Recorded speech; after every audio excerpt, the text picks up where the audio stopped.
Hello, everyone. Hope you're all doing well. Hello, Satan.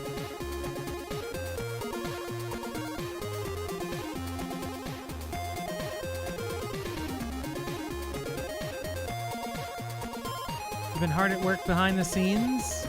I've added some new Game Boy Hot Jams for us to enjoy during streams.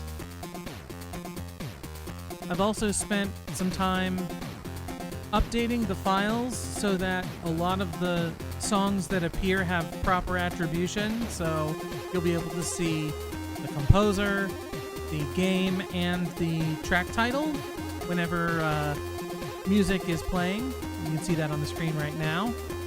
There are still a couple that I'm sort of, I don't know how I should approach it because, you know, a lot of older games, they credit sound design teams. And so it's multiple individuals, so you're not sure who composed an individual track, and that's a little difficult. So a couple of them don't have attribution yet. I'm still trying to hunt down information.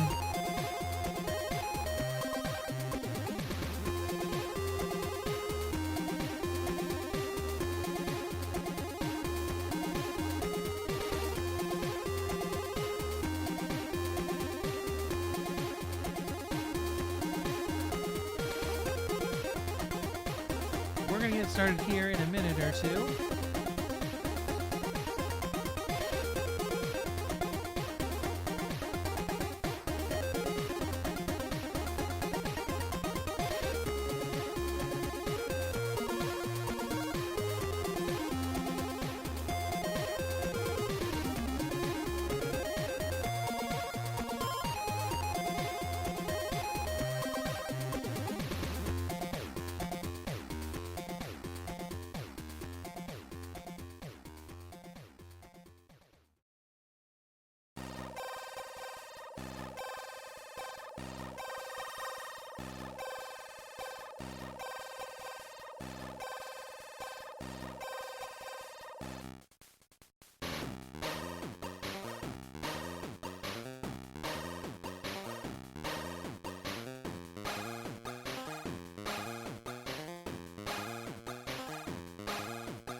All right, let's get going.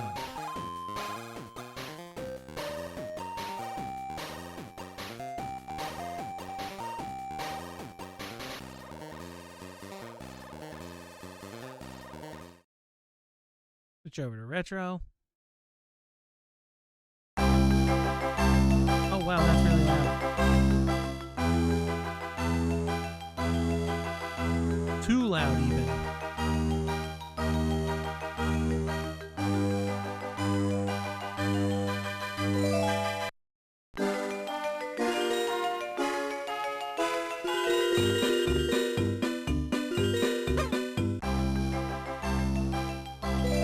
Okay, I pressed the wrong button.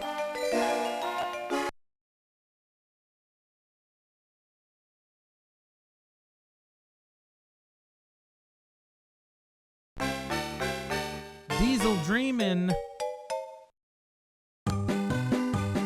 Ah, Bikini Bottom. It is nighttime and its residents are peacefully asleep in their beds. Z.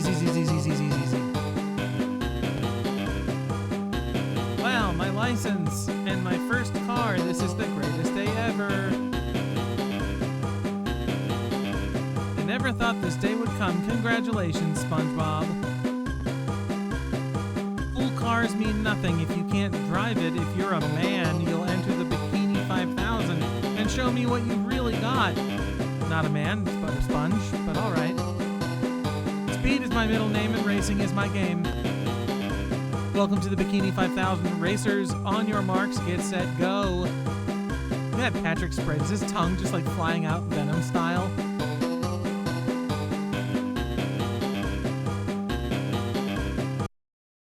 Race to the finish, spin in the air to gain health.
Harder than it looks.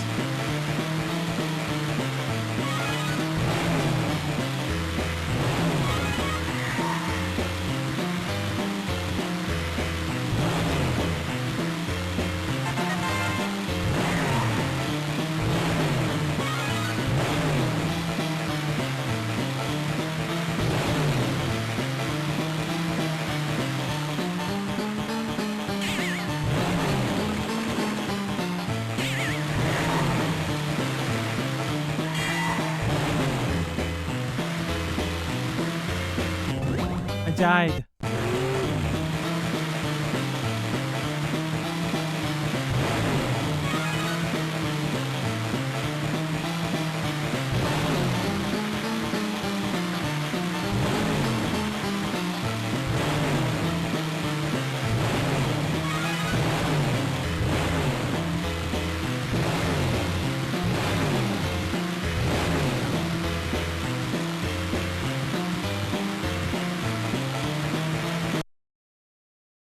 Jump over potholes and swerve around blockades through this tunnel.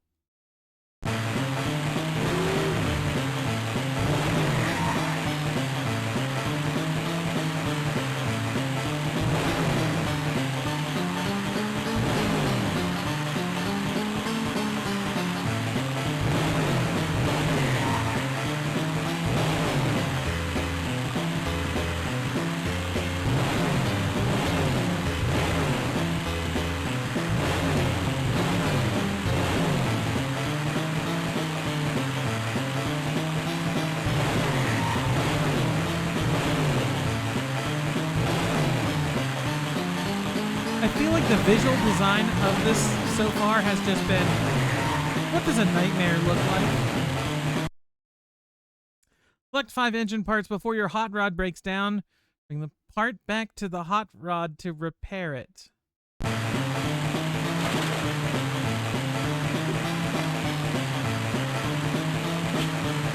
What?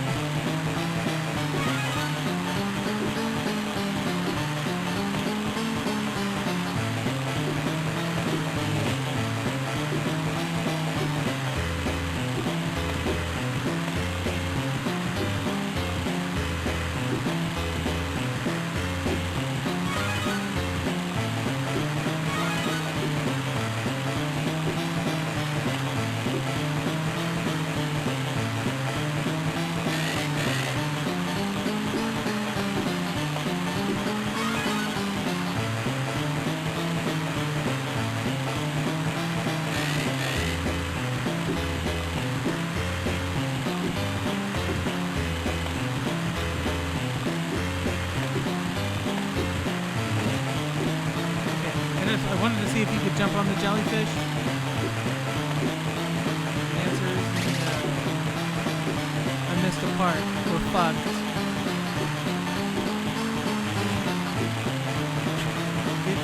Good thing.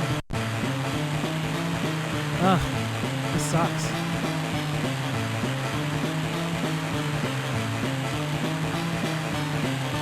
What? I can't move. Game, please. What are you doing? None of the buttons work.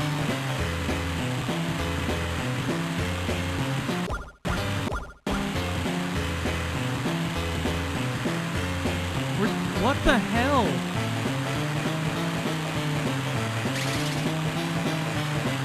I guess we're just gonna run until we break down. What the hell? I can't. If I quit, does it quit all the way? It does! What the fuck?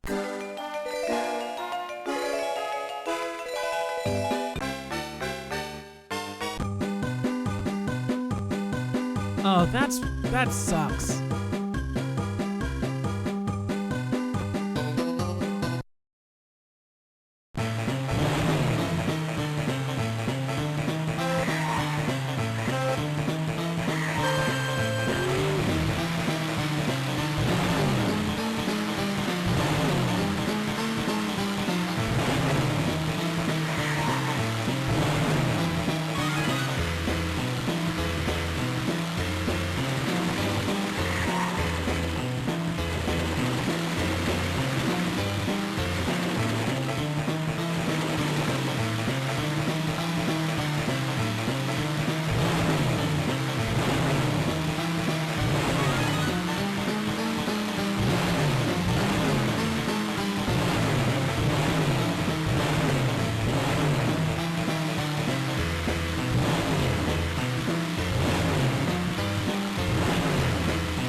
Also, this game is called Creature from the Krusty Krab, but I have no idea what any of this has to do with creatures or crabs.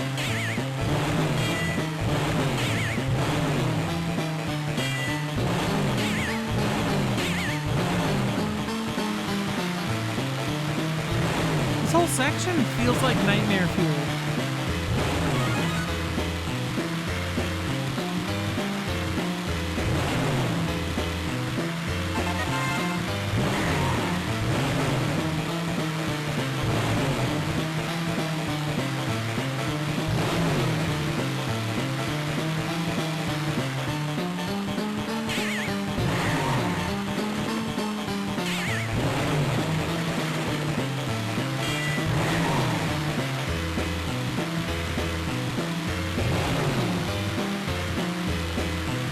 Well, I mean, it's called Creature from the Krusty Krab, so I mean, maybe Nightmare Fuel is the, like, that's how it's supposed to be. I mean, it kind of makes sense. But, like, I expected some type of, like, horror thing, and not, like, shitty racing.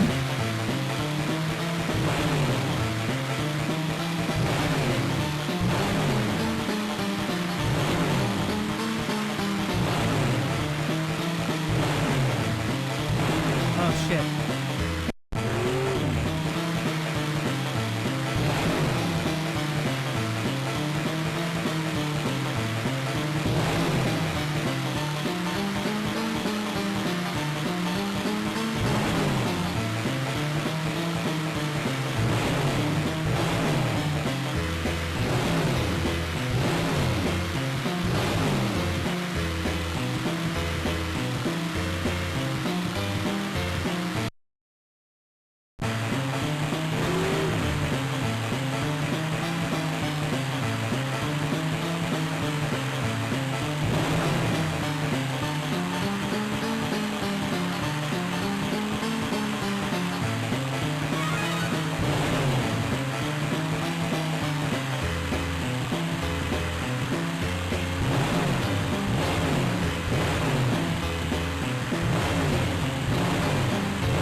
What?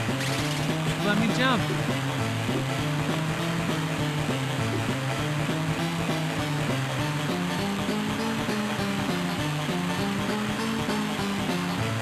Well, that sucks. Can't get up there in time.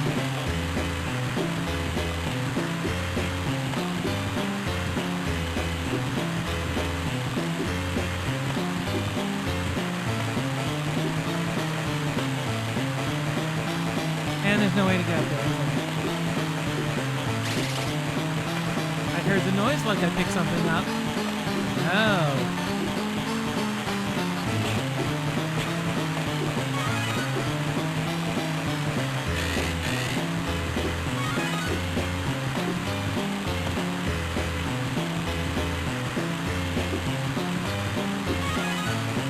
Music sounds like something you'd hear at a baseball game.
Shows up.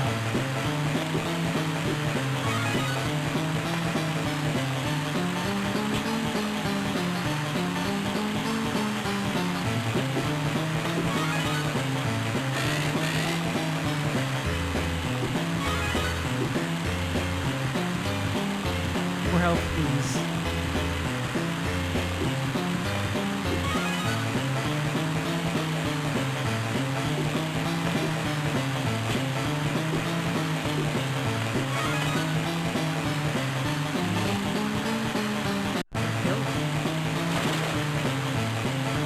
Level sucks. It sucks and I don't like it.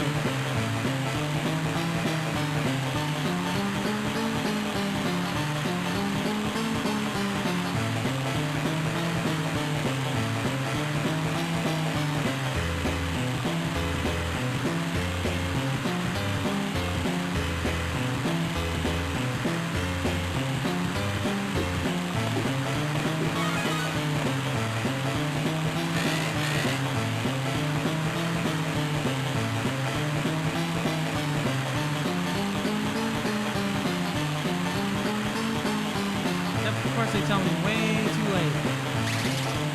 Thanks, game. Really happy with that.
Jeez. And the winner of the Bikini 5000 is Spongebob. Woohoo, I'm the winner. He looks like he's saying woohoo in this image.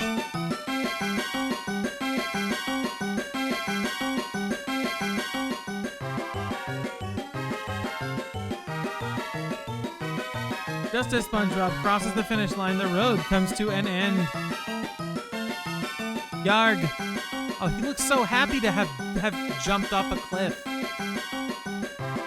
This is the face that I make when I jump off a cliff. Avoid jellyfish on your way down. Fly through rings to get health. What? This is awesome.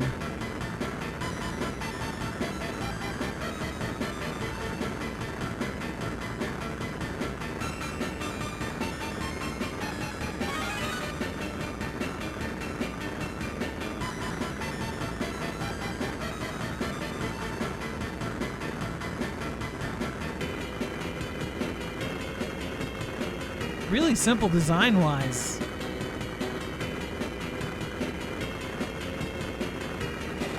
What the? Really goes to show, like, if you want to make something fun and cool, you don't really have to overcomplicate shit.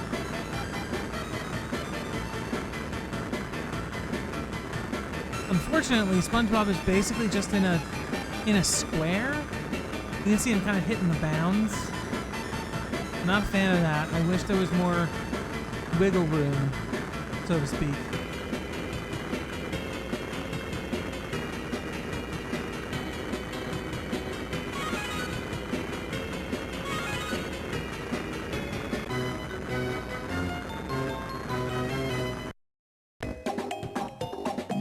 Whoa, what was that? Oh yeah, a dream. Awesome. Starfish Man to the rescue. The dreaded Patrick and his gang are causing a crime wave. Who can save us? Who? Who? This sounds like a job for Starfish Man. The crime wave has taken over Bikini Bottom, and the evil dreaded Patrick is to blame. It's up to Starfish Man to stop him and his evil henchmen. Get to the skyscraper where dreaded Patrick awaits. Stop his minions along the way. You can double jump, an attack, and an air attack.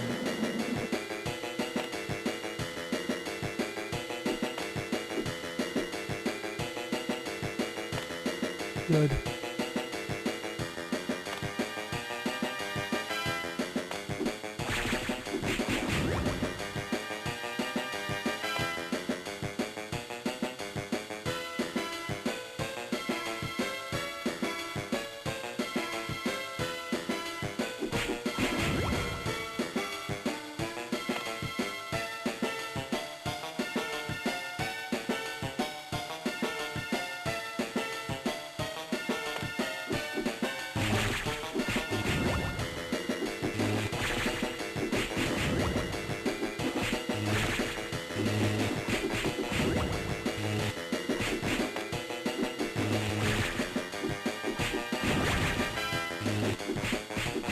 Okay, the air attacks are useless.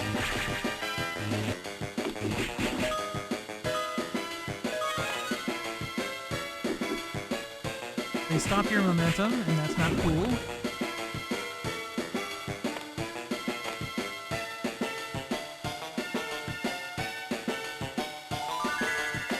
Okay, I don't know what that does, but alright.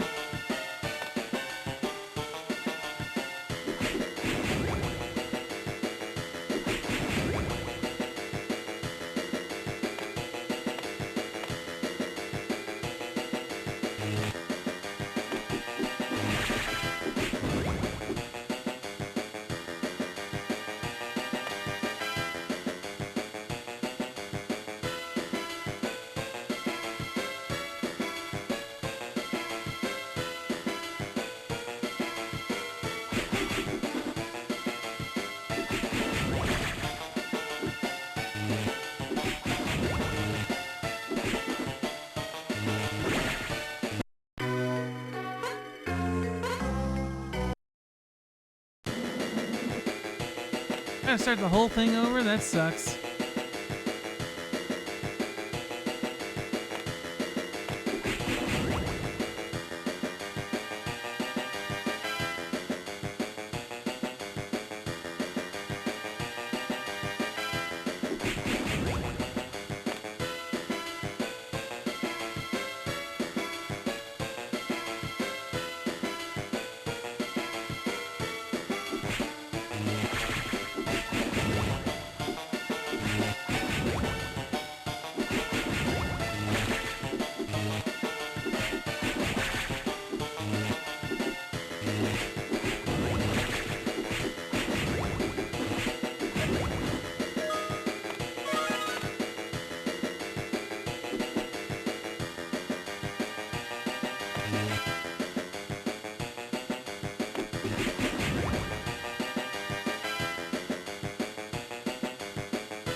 This song reminds me of another song, like another game song, but I can't quite I can't place it. Oh, that sucks.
Damn it.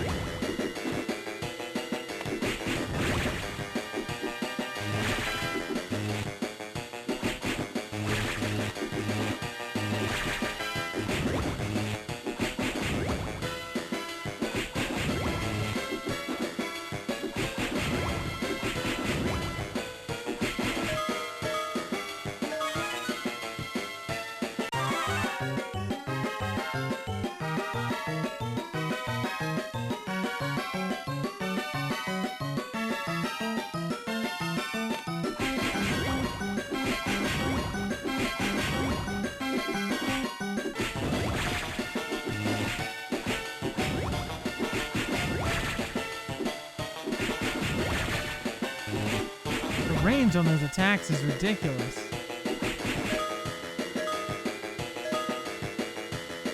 Got any health up here somewhere?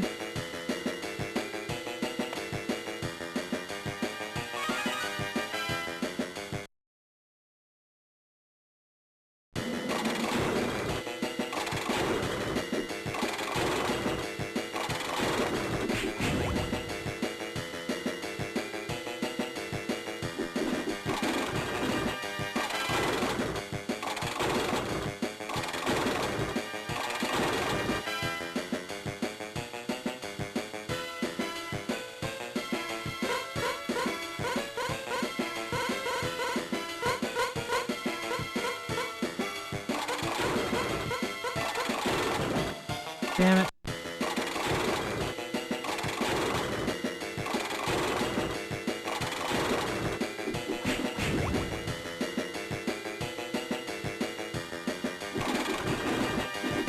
What the hell? I was punching that whole time. Did nothing. Why even bother fighting those dudes?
Get to the front of the train to stop it. Defeat minions to progress to next cart.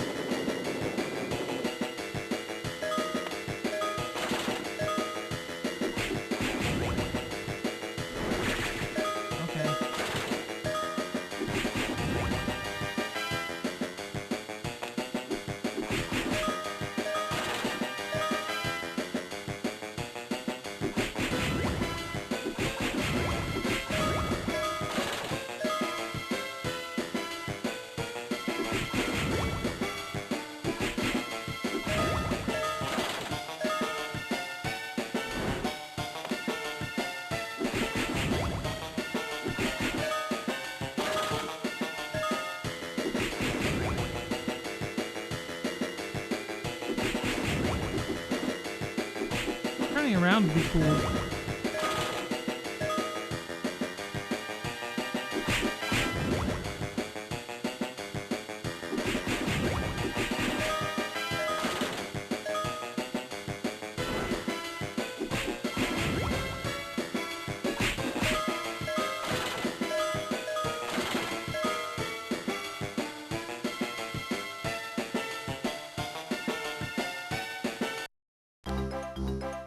The day is once again saved by Starfish Man until... Help me! Don't worry, citizen, I will come to your rescue. Attack and dodge all of dreaded Patrick's machines to stop his evil reign.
What the hell are you supposed to do there?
die.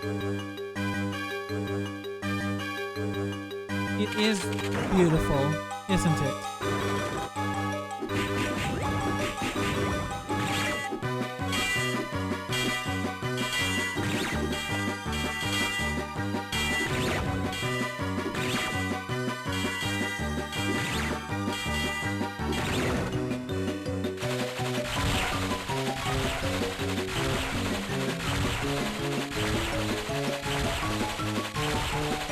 It's such a weird thing because the game is called Creature from the Krusty Krab, and we're playing as Patrick. The first level was SpongeBob Racing.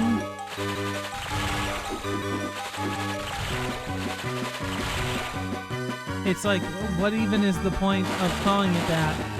This does not seem like a spooky sponge game.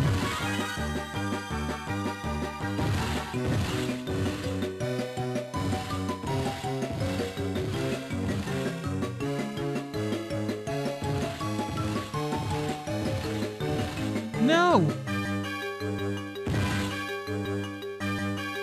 Of course we haven't. That would make sense or something.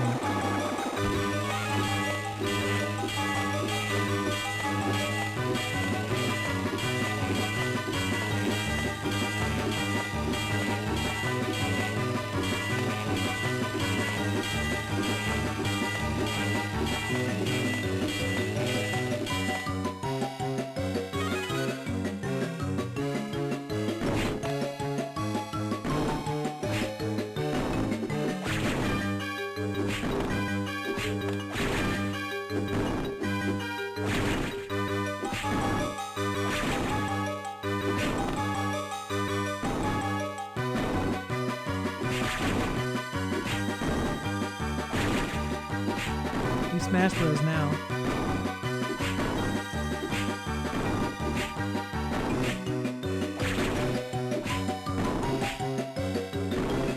Yep, 9 years later, these things will fucking die.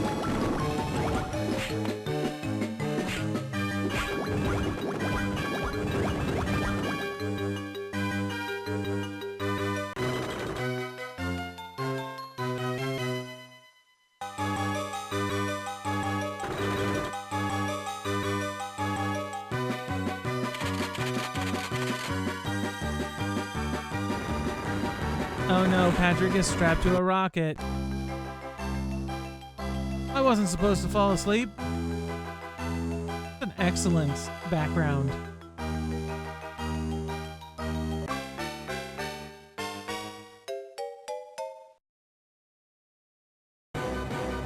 After waking up from a nightmare, Plankton goes back to work on his project, turning a tiny crumb of a Krabby Patty into a full-sized Krabby Patty. But something goes wrong. It works, but works too well, and the patty becomes huge and mad. The chase is on. Get to the top of your lab where the giant patty awaits. Climb on ropes and fences and bounce on jellyfish to help you get there.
Can we go up? Thank you.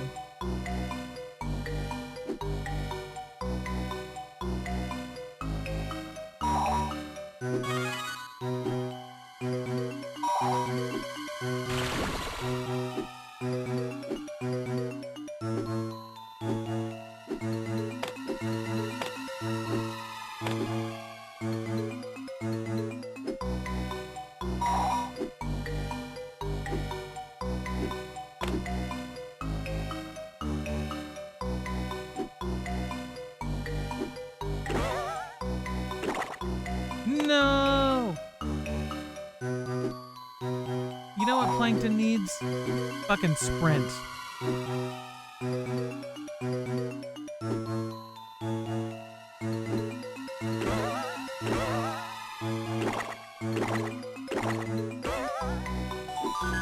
Okay, got that. I don't know what it does, but alright.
Escape from the patty. Avoid its ketchup and mustard blasts. Shoot at it to slow it down. Don't fall in the sticky goo, because it will slow you down. Jump repeatedly to get out of it.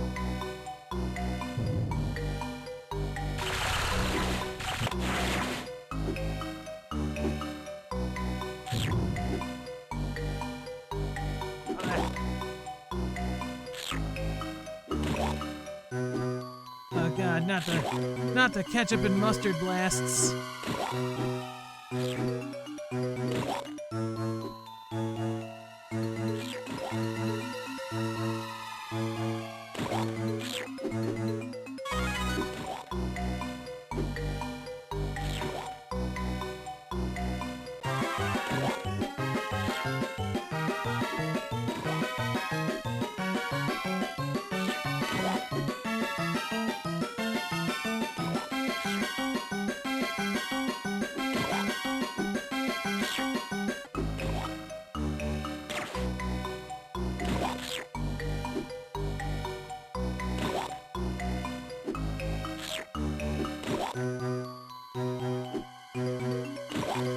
Good enough. Escape the patty to the basement of your laboratory.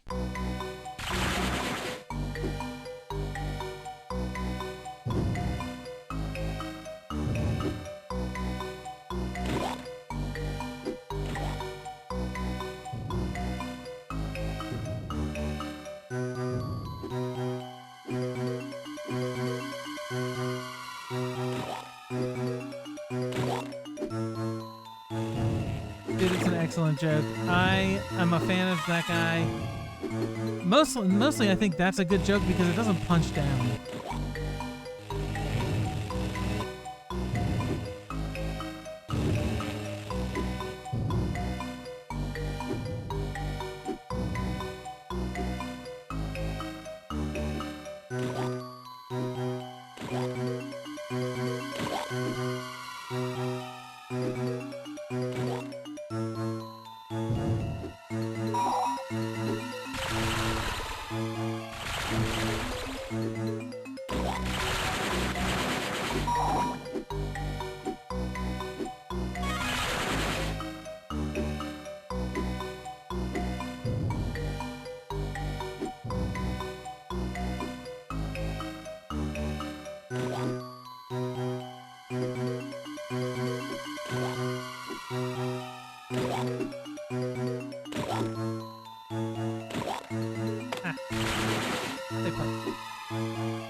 With the patty out of commission, Plankton prepares to examine it.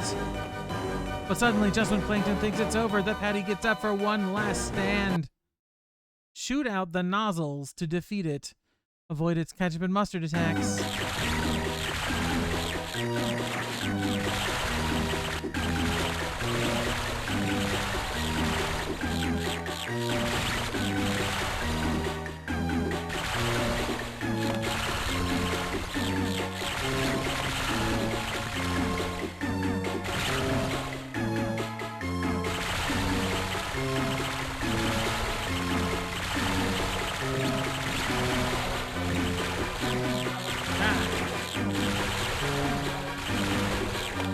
I don't want to get on it, I just want to jump.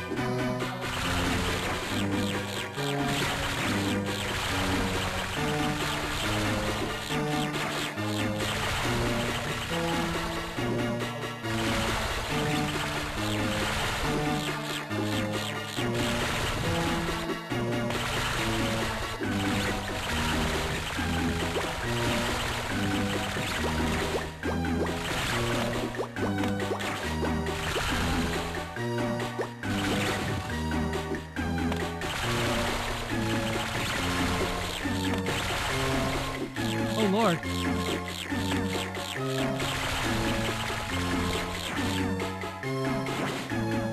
Why, though? Why would you do that, man?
Phew, what I dreamed.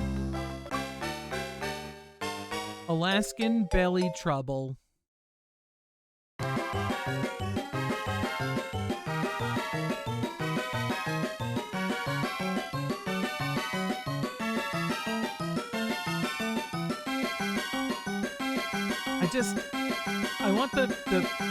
I want the music, like the pitch in the music, to continue to go up the longer you stay on this cutscene, and also it infinitely loops, which I'm a fan of.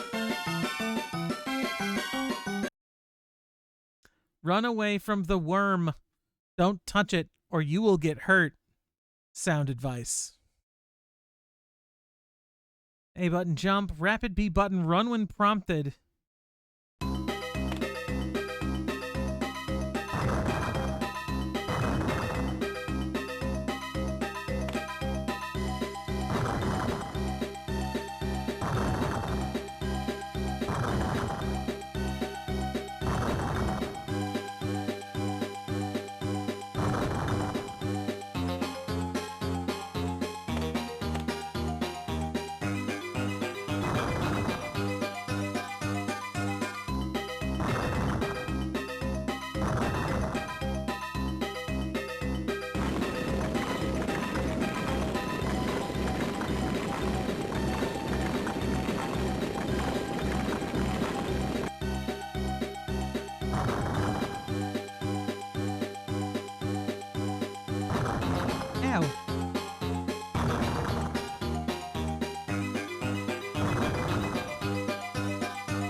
Navigate through the worm.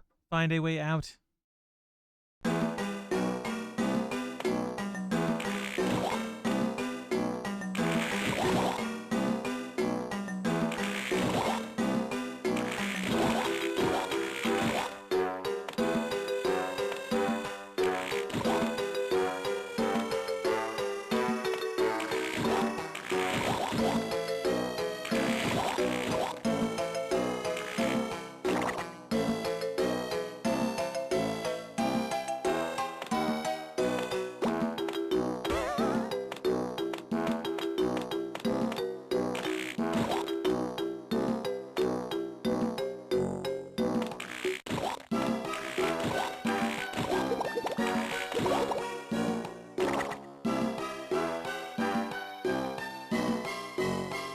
100% scientifically accurate depiction of a worm's innards.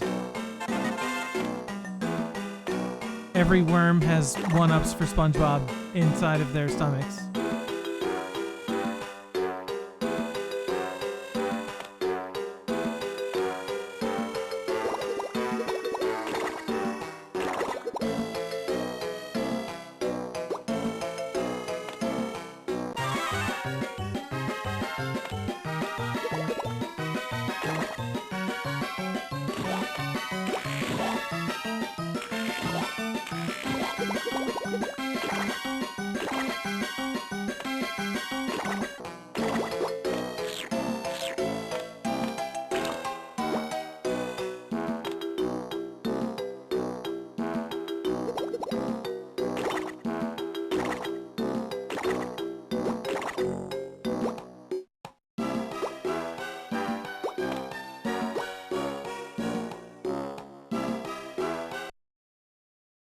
Collect 5 plain parts to get out of the worm.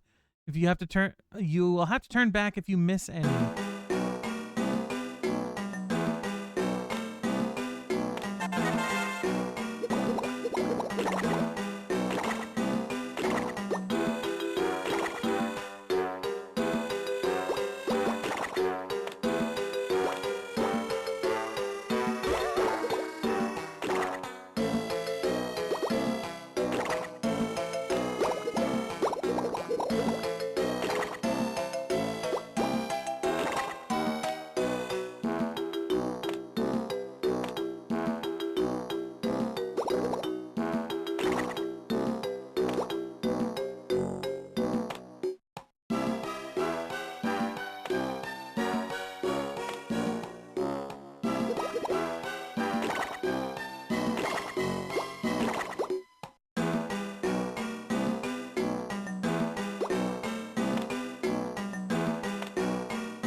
I want to see what's down here, though.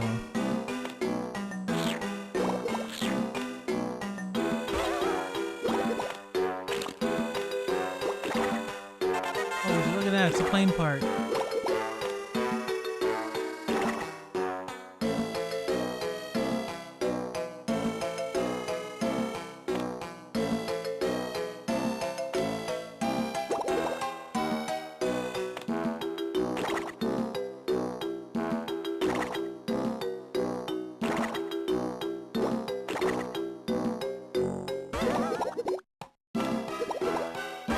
Reach it.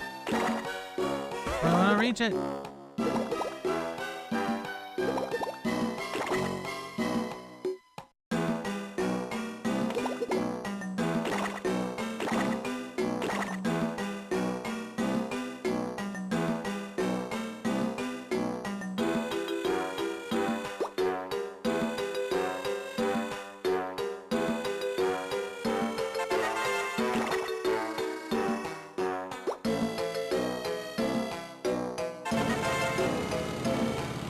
the propeller just slices open the end of the worm, disfiguring it.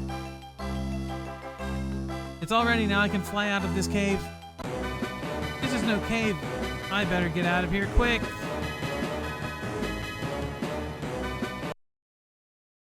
Use your airplane to navigate out of the worm before time runs out.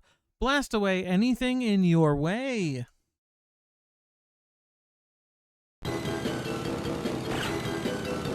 Oh, jeez, it's one of these.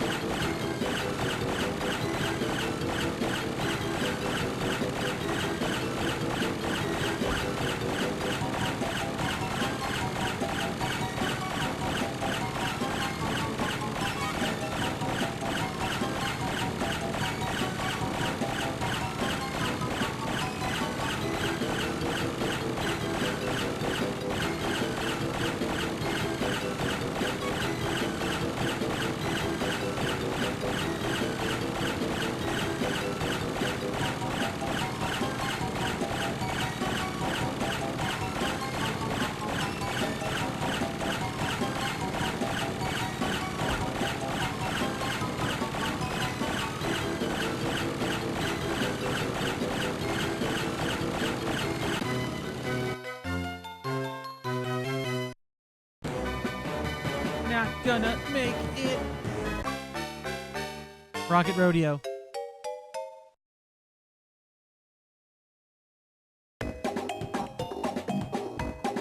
Starfish Man wakes up from a strange dream about a worm to find himself still strapped to a rocket. Can you steer it to safety before it runs out of fuel? Shoot or avoid satellites and asteroids to get back to Earth. Cool background.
Yeah, that red planet down there sure looks like Earth.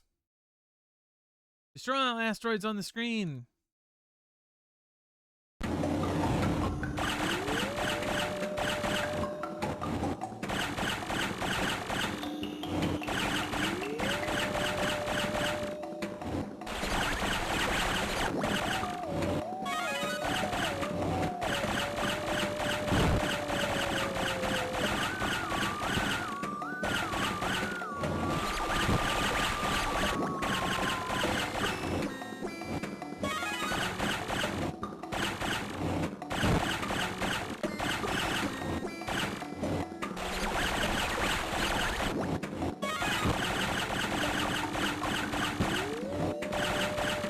Destroy them all by running into them.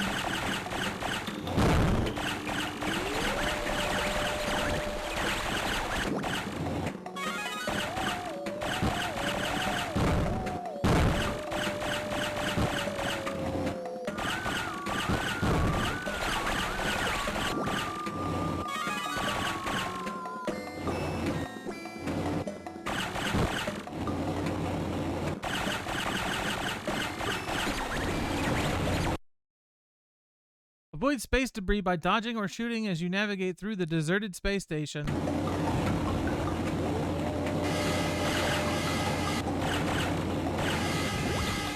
Good.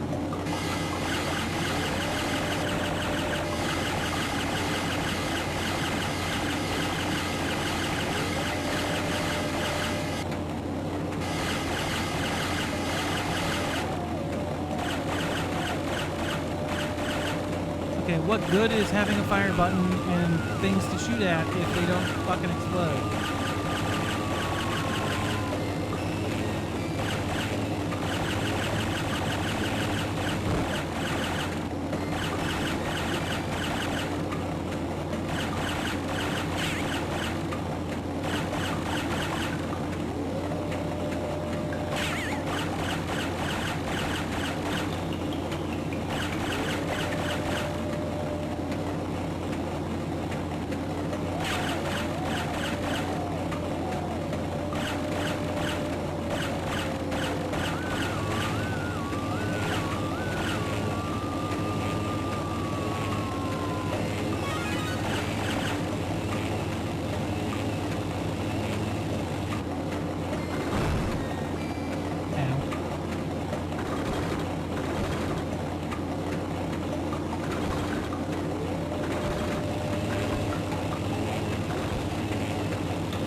I wanted to collect the thing.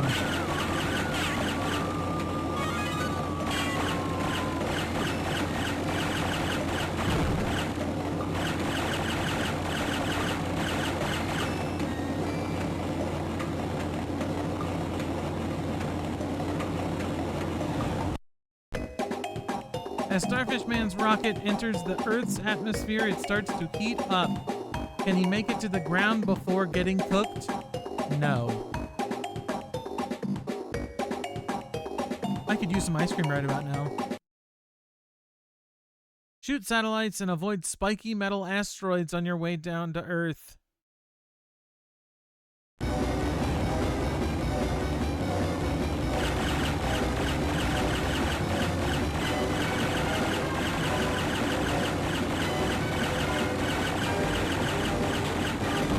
Big, Earthworm Jim vibes.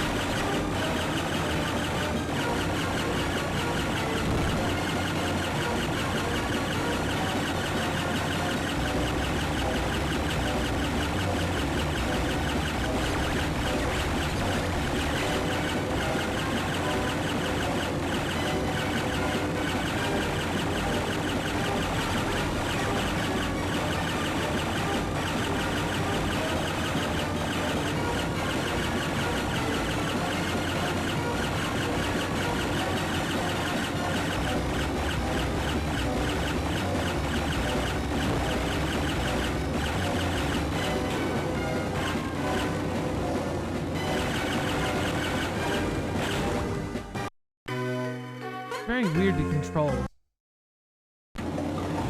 Oh, do we have to do the whole fucking thing? Fuck you, game.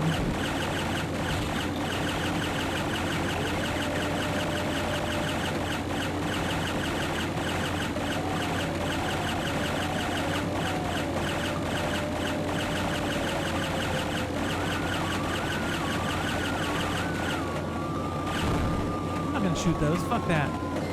They break up. Why would I do that?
This is where the checkpoint should have been.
Safely underwater, Starfish Man's rocket cools down but doesn't slow down. He's about to crash into Bikini Bottom. What will he do?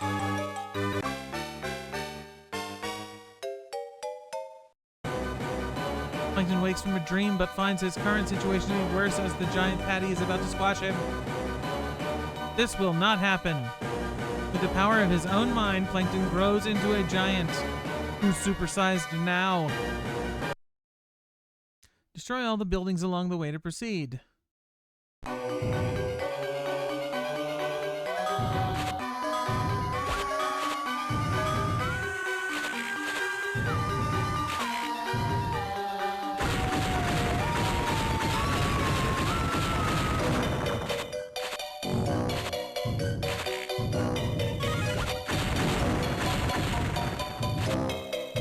What?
Yeah, fuck you, buildings.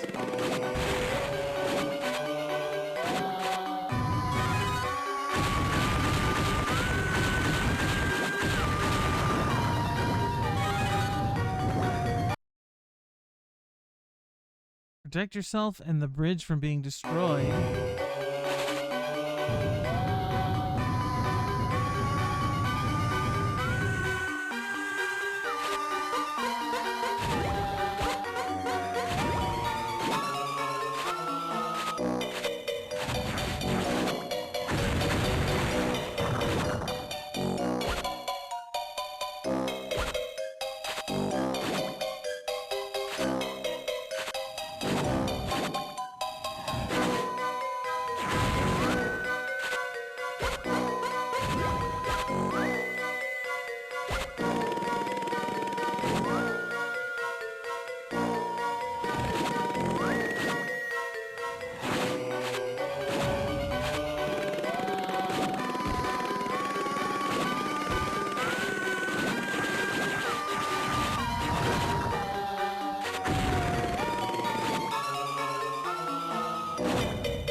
good background.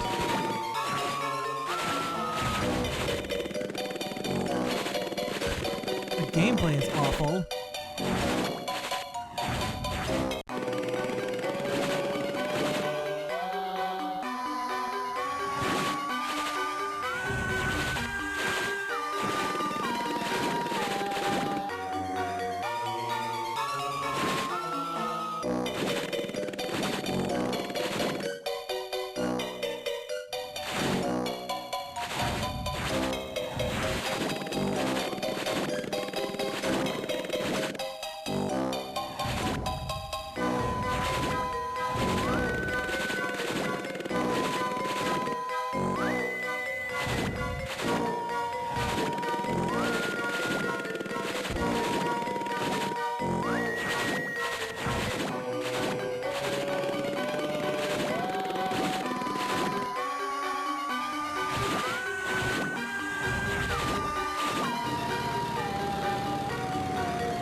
As Plankton comes close to getting the patty, SpongeBob dives in with his plane to rescue it.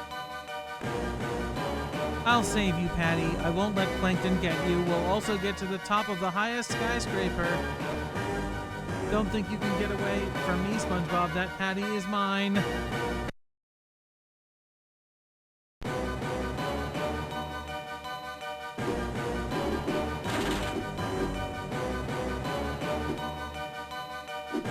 This sucks.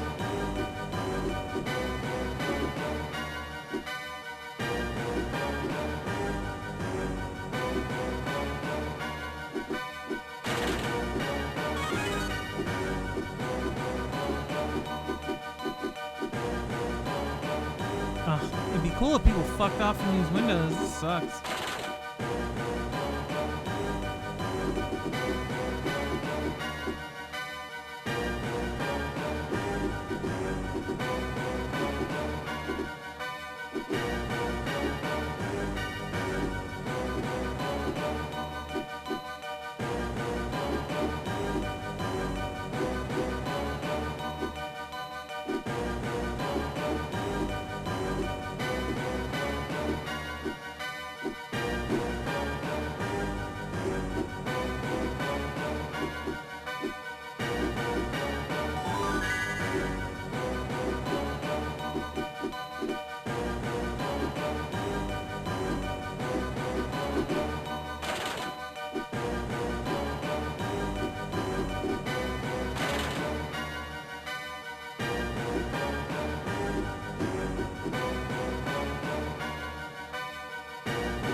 Fuck, I walked right into it.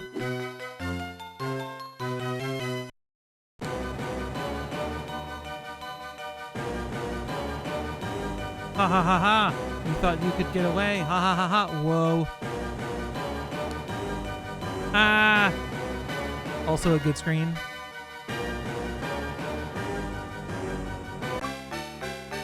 It came from Bikini Bottom.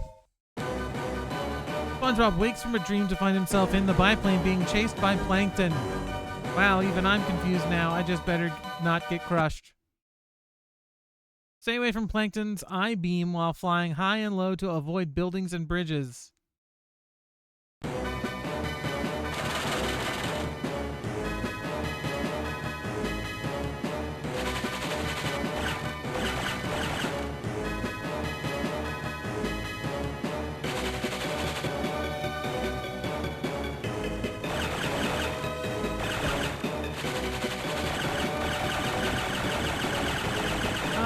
Not a fan.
Use your airplane to navigate to the top of the skyscraper. Blast away anything in your way.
I thought it was low enough.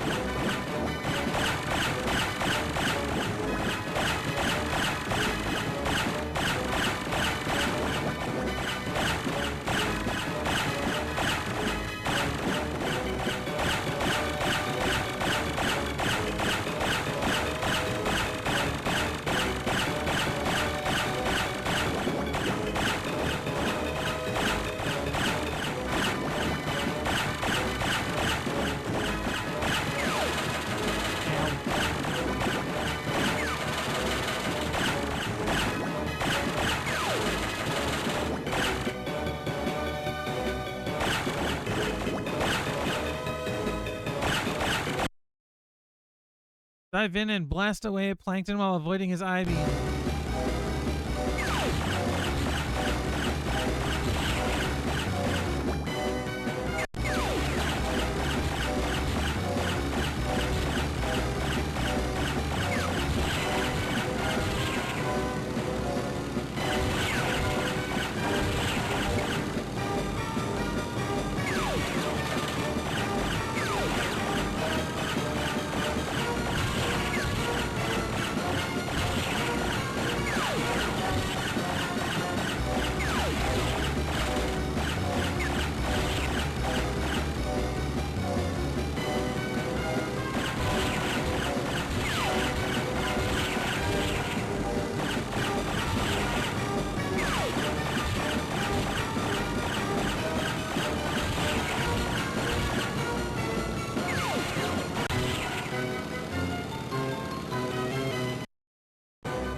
Giant Plankton is overcome by sleepiness and starts to fall, but he grabs SpongeBob's biplane on the way down.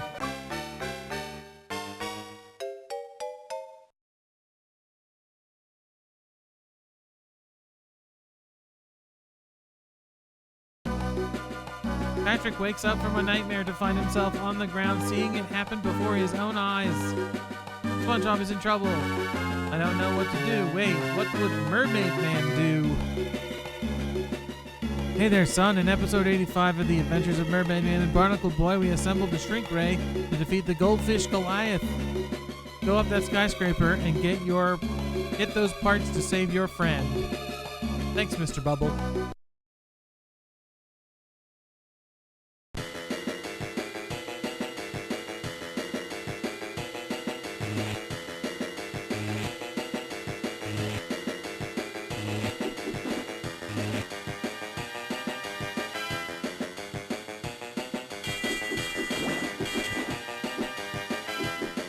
Can't seem to get this guy off me.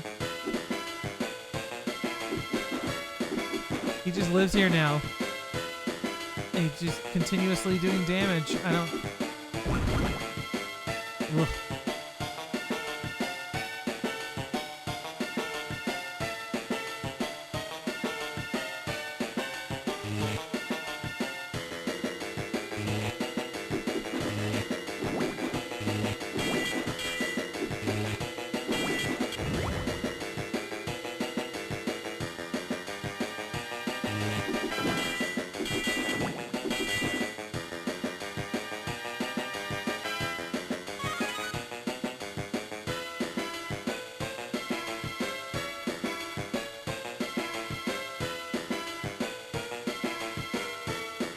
Oh, good.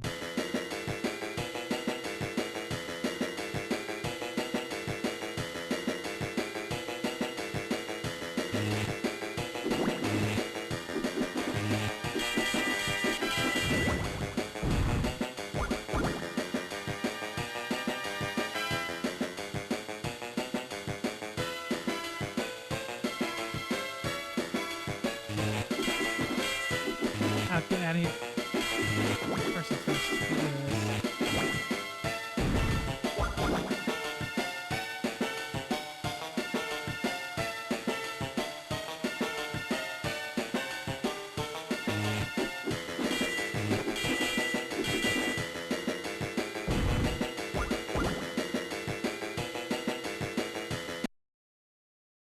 Collect 5 shrink ray parts while avoiding being swept away by a minion flood.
You think you're so big, let's bring you back down to size.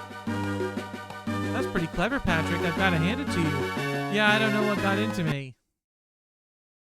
Use your shrink ray to shoot at Plankton's vulnerable parts and reduce him down to size. All right, dick shots forever.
I'm gonna try to jump over that, but the game doesn't want me to.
Hypnotic Highway.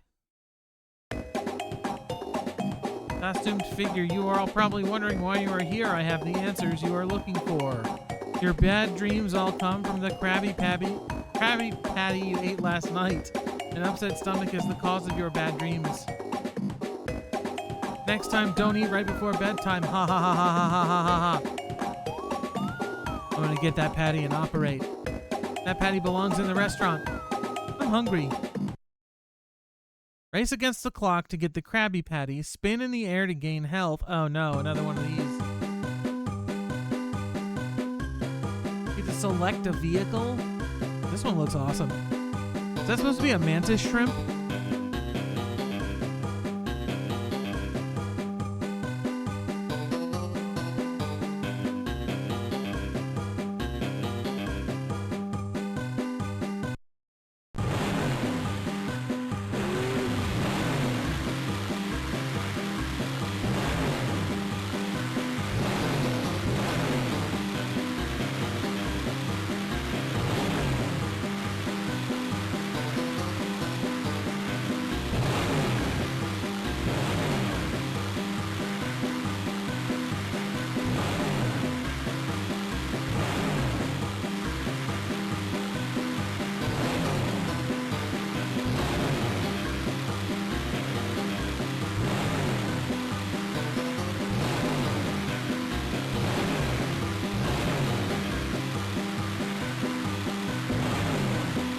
Oh shit. You gotta jump early for that. Taters, welcome.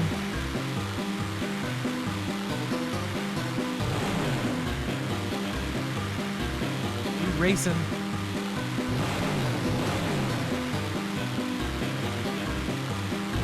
Okay, good. I don't want to go that bottom route.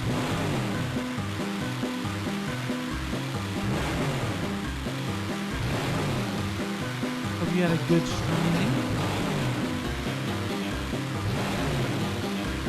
Oh no, I don't want to go the bottom route.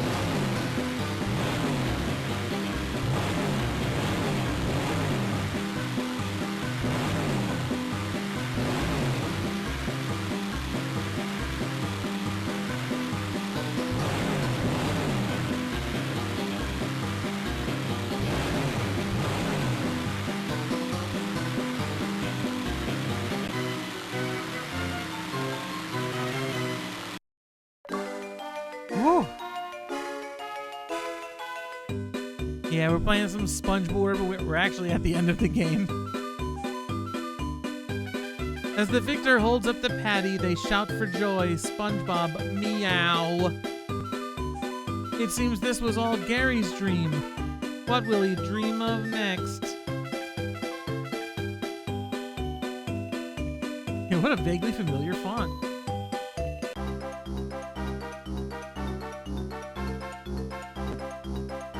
There it is, the end of the game. Did not end the way I had imagined it in my undried dreams. I'm also disappointed. This is called Creature from the Krusty Krab, and it's like, yeah, I get it now. It's a Krabby Patty, but like I was expecting more of a horror-themed thing, and it was instead just each character wakes up and it's a different level, and that's it.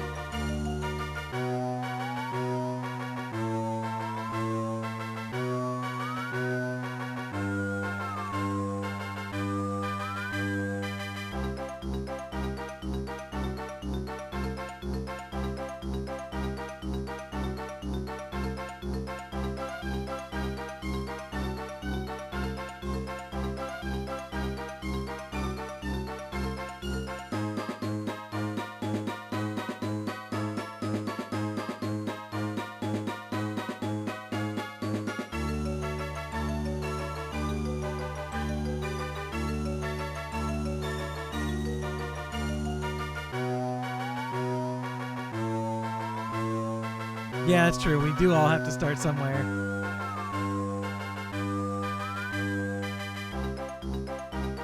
Oh no. Another horrid little man. Is it in Duke's Discord somewhere?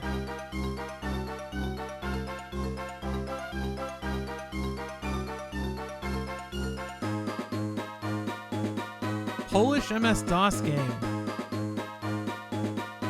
Very good.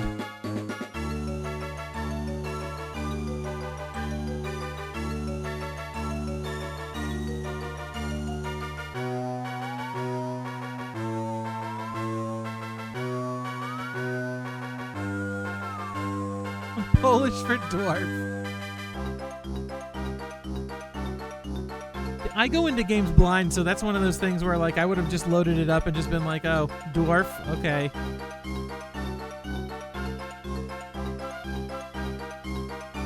Even this, I was like, it sounds like a spooky type game. It's called Creature from the Krusty Krab. It's a licensed game, so I'll check it out.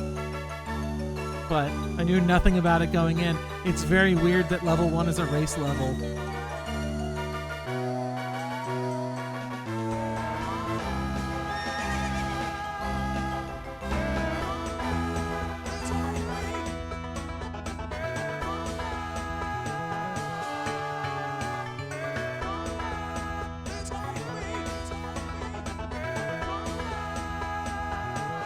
Stopping everything for horses.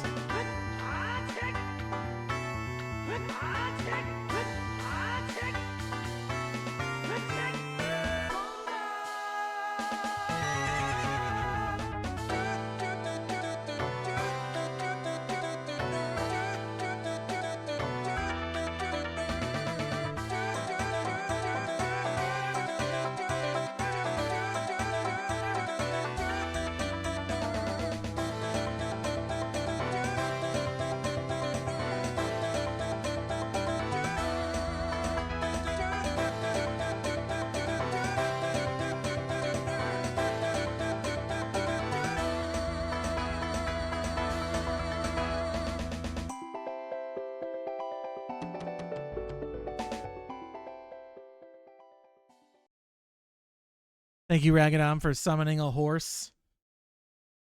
I love that dang old horse. Well, we just beat the game, and there's people here, and I don't want to end stream just yet. So I think what we're going to do is open some cards. I think that's what we're going to do. We're going to open some cards. Give me 1 sec for setup.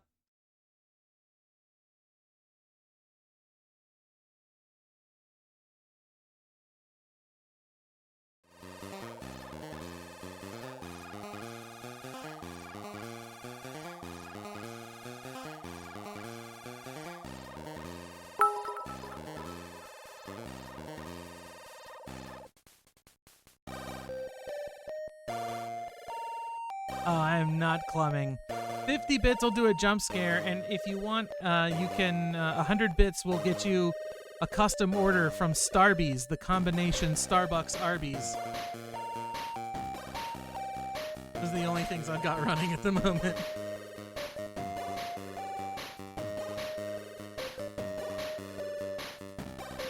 Thank you for the 70-bit. Sneakernets, I'm pretty sure you haven't chosen a pack to open on stream before. Would you like to choose a pack to open? Here are all the cards. You can pick any pack you like. You can choose by color. You can say fourth from the right. You can pick by height. You can do whatever you want. Pick a pack and we'll open it on stream and see what it is. That's what we do here.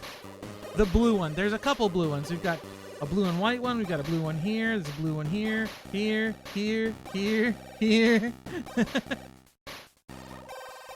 Next to the brown in the middle. This big thick guy right here. That's the one you want? Please confirm.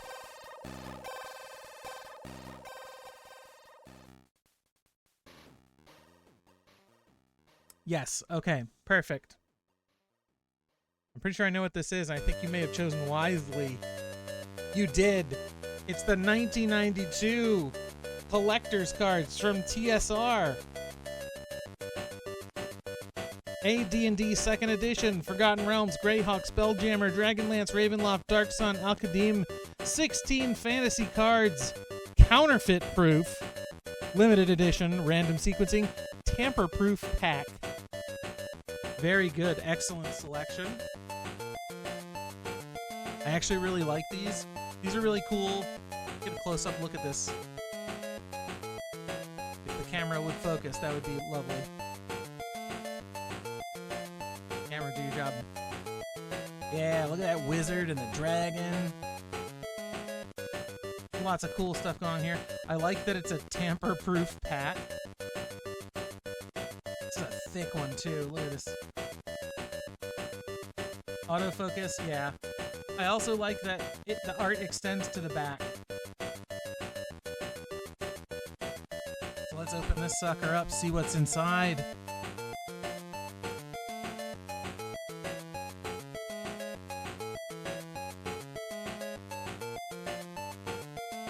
Put this here so people know what we're up to.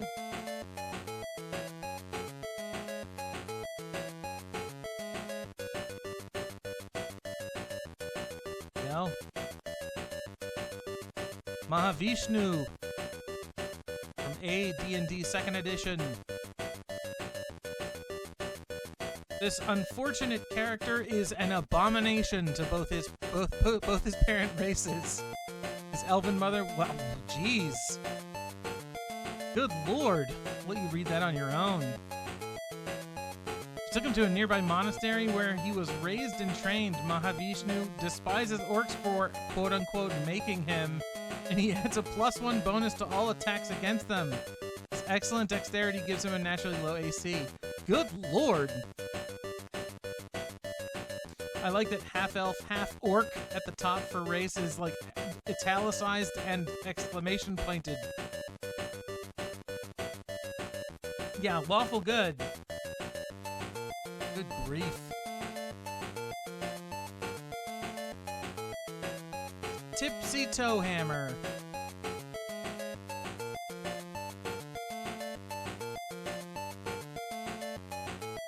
I remember the first time we opened one of these packs and we were like, oh sweet, look at these frog dudes. These frog dudes are awesome. And then they were like, all frog dudes are racists. And I was like, Jesus, man.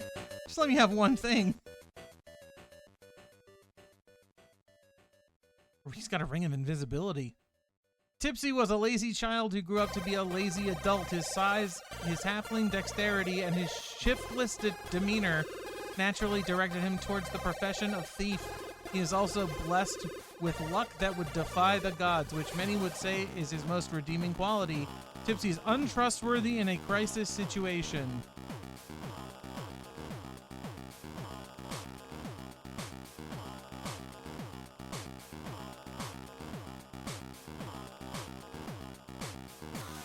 Morgan Longbow.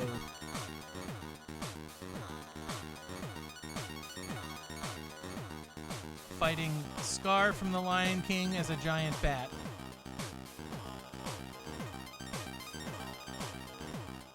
Morgan's mother apprenticed him to a ranger because she wanted him to follow in his father's footsteps. He learned his trade well and then returned home to find that his mother had been claimed by a vampire.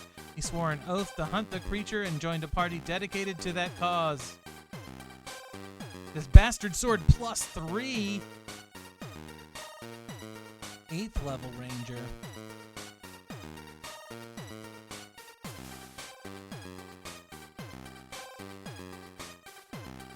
Greyhawk Adventures Phalerith.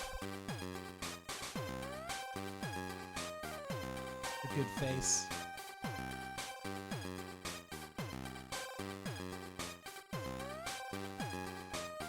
Sixth level druid. True neutral Cloak of the Bat.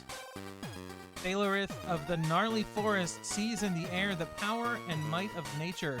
From the swirling storms to his light and delicate companions, the sprites. As befits his element, Phalerith is often considered irresponsible and flighty, but he is in truth quite earnest in his studies and devotions. The druid is often seen in the company of a host of sprites. A true neutral, just fence sitters.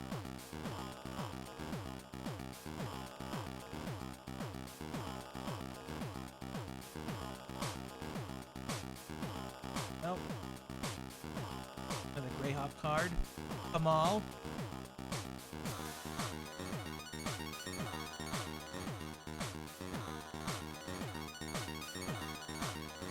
Ninth level druid.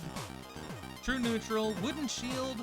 Leather armor +3. Sickle +2. Girdle of dwarven kind. Dust of tracelessness.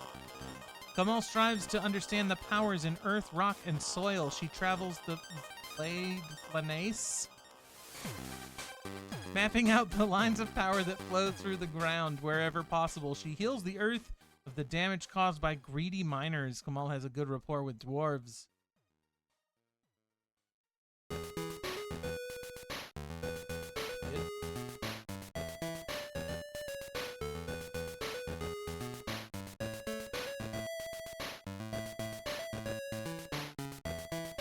Come on, camera, you can focus. I believe in you. Do it. Yeah.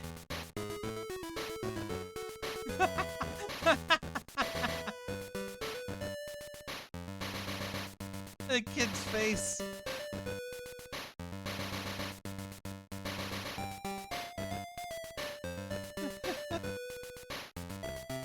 It's like, haha, look at my boy.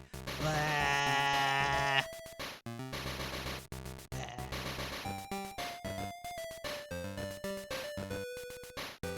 Mentalin. First level noble priest. Halfling, neutral good. Leather armor +1. Cloak of elven kind. Backpack, holy symbol, vestments. Mendelin has only known only security, comfort, and happiness in her life. When she first began to discover that this was not the case in everyone's life, she decided to become a priest and do what she could to ease the suffering of others. She is especially fond of children, going far out of her way to help them.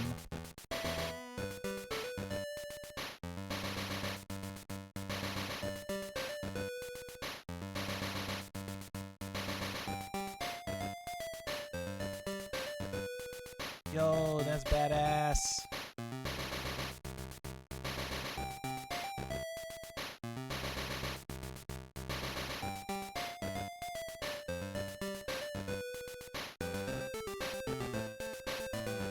Kelowna, 5th level gladiator, half orc, chaotic good. Thracian armor, short sword of quickness, net of snaring. Since her escape from the slave arenas on her home planet, Kelowna has traveled the stars on the Octave Arcane. Her brash personality scares many, and she is slow to trust. She and I can English. Ilia, card 105, the ship's first mate, are steadfast friends. Yeah, 36 HP. That's chonky.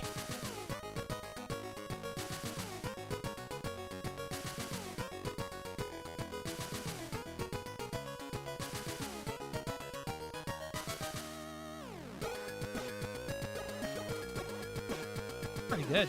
Pretty good art. The Larzi Salavarian. They do it. I just saw that. Miniseries, Mordenkainen and the Circle of Eight, Jalarzi Salavarian, 14th level wizard.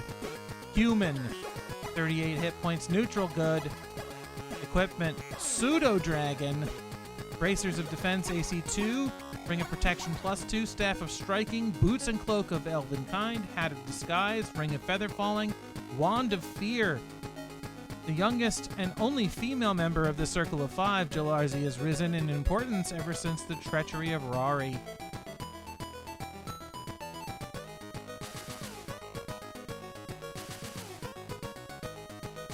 Yeah, you're probably right. I don't know. That's why I kind of like the like side characters, because some of that art is jank.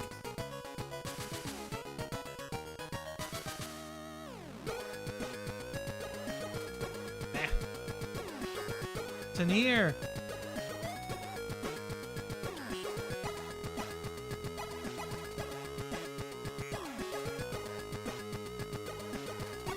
Mordenkainen in the Circle of 8. Tensor, 20th level wizard. Human. Lawful good. Ring of Protection, +3. Cloak of Displacement. Staff of Thunder and Lightning. Pearl of the Sirens. Ring of Fire Resistance. Zagig's Spell Component Case. Tensor was unofficial conscience of the Circle of 8 until he was struck down by the traitor Rari. In life, he was polite and charming, but easily alarmed by any sign of growing evil.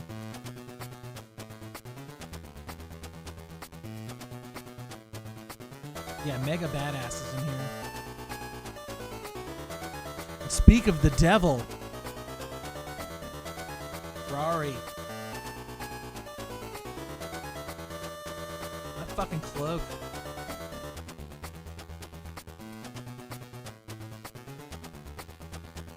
Leisure Curist Rari. Good.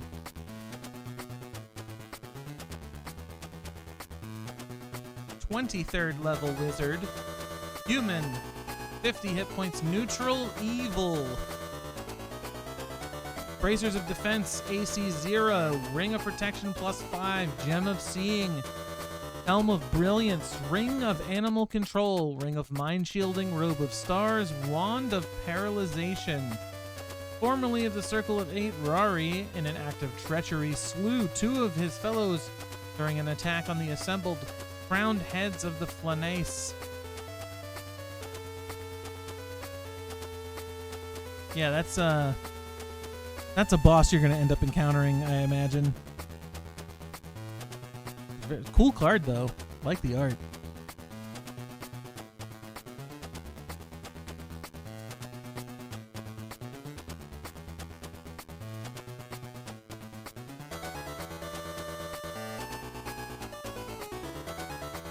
This looks like somebody to me, and I don't know. I can't place it.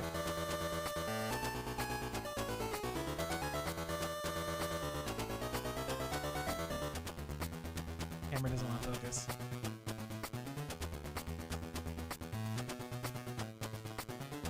.16th level wizard. Human. Neutral. Cloak of Protection, +4. Dagger, +2. Gauntlets of Kobold Power. Strength 9. Horn of Blasting, Necklace of Missiles, Wands of Fire and Frost. The late Autoluke was member of the Circle of 8 until he was slain by the traitor Rari, his fellow mage. Autoluke's passing was not widely mourned, for he was an abrasive and pushy sword. Yeah. Here's a memorial card for a guy nobody gives a fuck about. Good.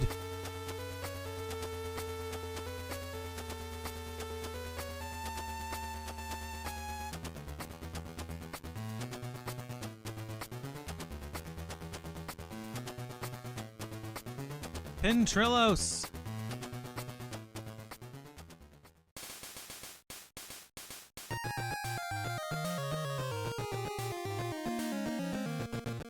Second level Bard. Human. Neutral evil. Ring of Invisibility. Oh, he's a trickster, this guy. Pin appears to be an idiot. That's the end of the description. Always telling nonsensical jokes and rattling incoherently to himself, but he is pretty funny. In truth, he is a crafty spy for the Scarlet Brotherhood in the court of King Scotty of Keoland. Finn is also an apprentice jester to the famous Donibor, Card 106, Scotty's favorite bard and former jester.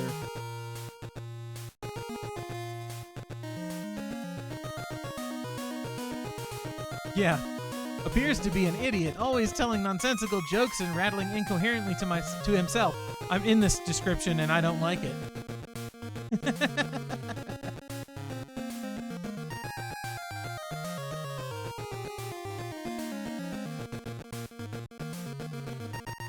Annelwyn.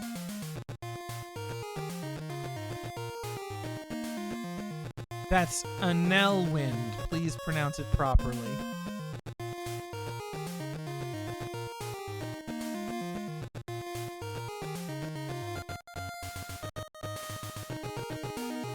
Annelwind, 3rd level ranger. Half-elf, lawful good, tunic of blending. Annelwyn is serious in all she does, especially in tending to creatures of the forest. She cares for wounded creatures and deals harshly with irresponsible hunters and adventurers within Tetherwood. Her husband, Katyr, can occasionally invoke slight smiles and laughs from her, but never while they are at work.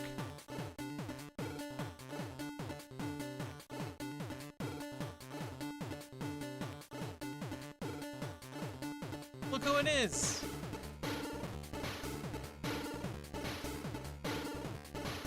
Katyr!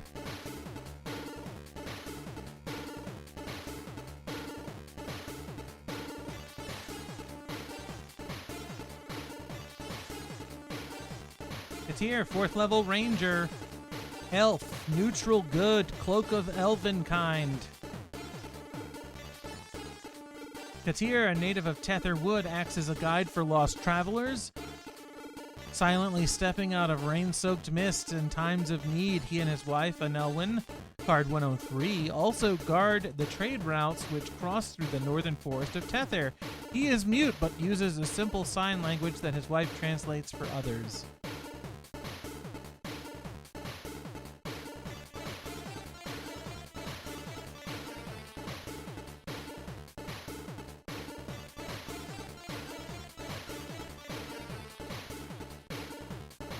Snowlot.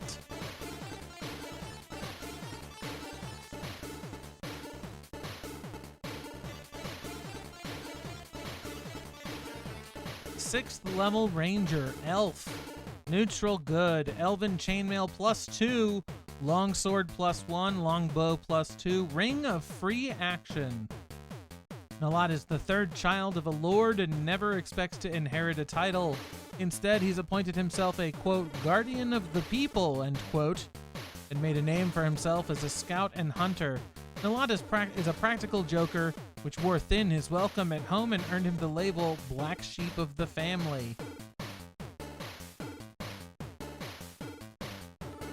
Yeah, longbow +2 is the D&D equivalent of double tapping. And last, but certainly not least,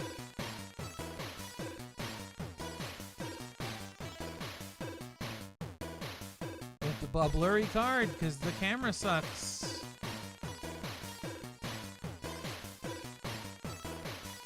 Bet it's this. A Grorn Silverleaf. And also horse.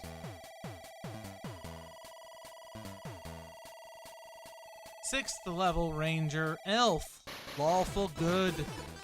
Agrorn, as an only child, is sometimes student of Elminster. Agrorn was so fascinated by one of the old mage's stories about a mystical power called Spellfire that he set off in search of it, but his quest was unsuccessful. Returning home in despair, he sought Elminster's advice and was told to travel to the north and look for work there. And the L-Man himself. There we go. A whole heapin' helpin'. So many. How many cards is in this thing? 1, 2, 3.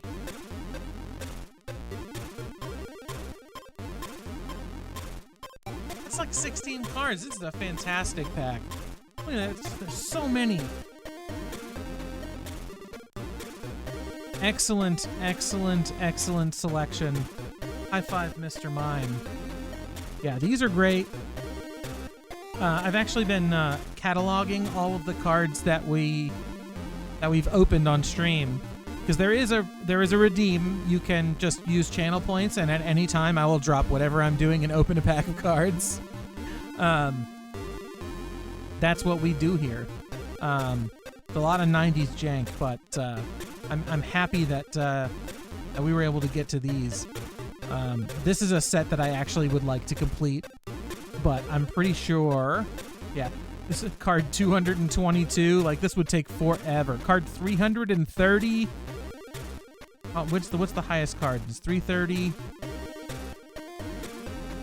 Yeah, 330 is the highest that we've got. 330.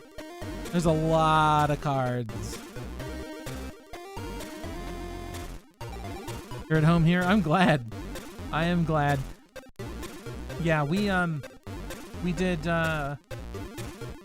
an entire box of Super Mario Brothers movie cards from 1993. We managed to complete the set. We opened a booster box of William Shatner's Tech War and completed that set too. Those are the only two that we have completed thus far, but we are coming up close on completing the Robin Hood Prince of Thieves card set, which I'm excited about. Although, unfortunately, there seems to be something weird going on. So we've got the Christian Slater card, we've got the Kevin Costner card, we've got the Morgan Freeman portrait card, and we have all three of those in sticker cards. We have absolutely zero Alan Rickman cards. And I'm like, you cannot make a Prince of Thieves set without an Alan Rickman card. Where is it? Who knows?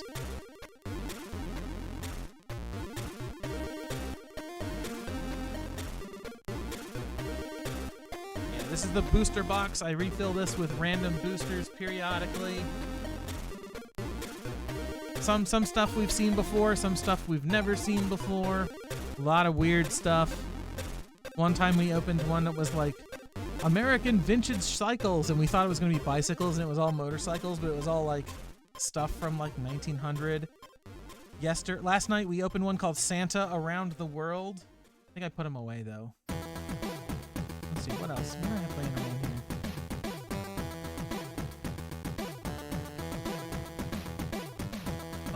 Oh, lucky. Hang on.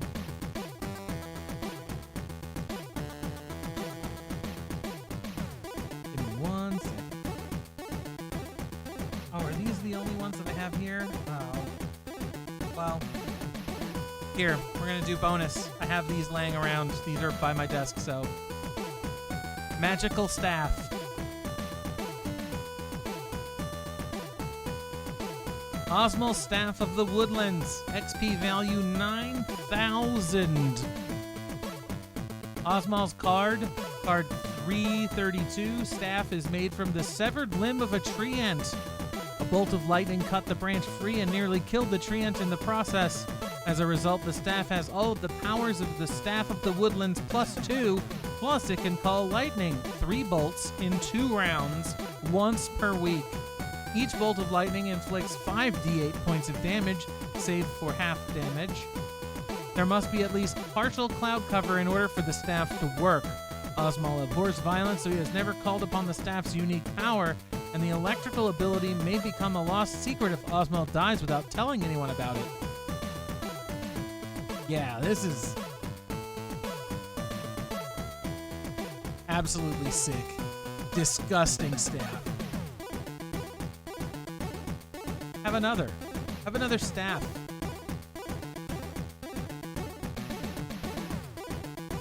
I love the depiction of this noodle. Look at him. Perfectly rendered, no notes. Reptilla's Staff of the Serpent, XP value 7,500. This staff was specially created by Reptilla. Card 729. Jesus Christ, there are 730 cards. But she lost it in a battle with a bronze dragon whose lair she attempted to occupy while he was not at home. This staff is an adder staff, which strikes as a +1 magical weapon and does 2d2 points of damage.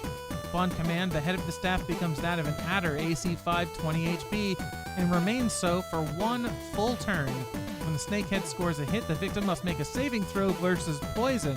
Because Reptilla is an expert with poison, she has designed the staff to inject different classes of poison. Classes C, F, and OP. Each poison type has its own command word.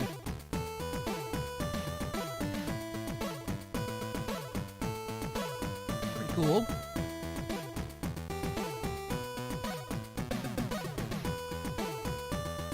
The magical rod.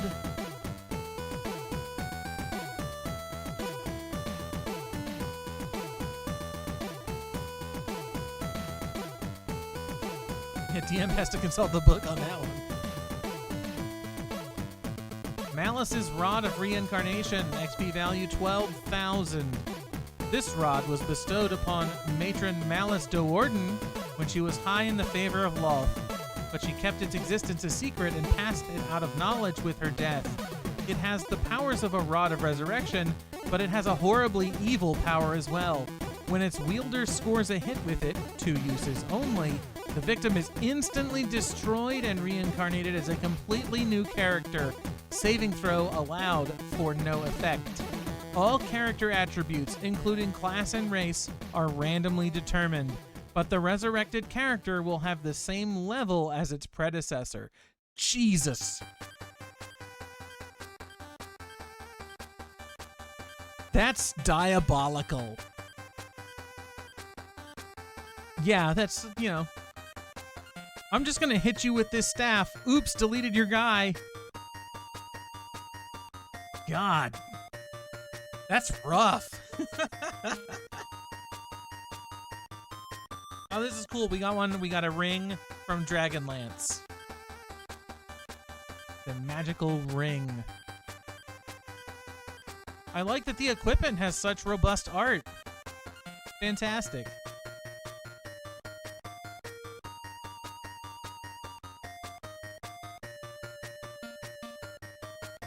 Gilladarius's Ring of Wizardry, XP value 4,500. Gilladarius, card 309, placed his Ring of Wizardry upon a rune of magical absorption on the Great Stone Table in Raceland's laboratory and left it there for a full cycle of the moon, Nuitari, where Raceland was away from the Tower of High Sorcery. As a result, the ring not only doubles its 4th level spells, but he can carry 1 extra necromantic spell of each level whenever Nuitari is in its full phase.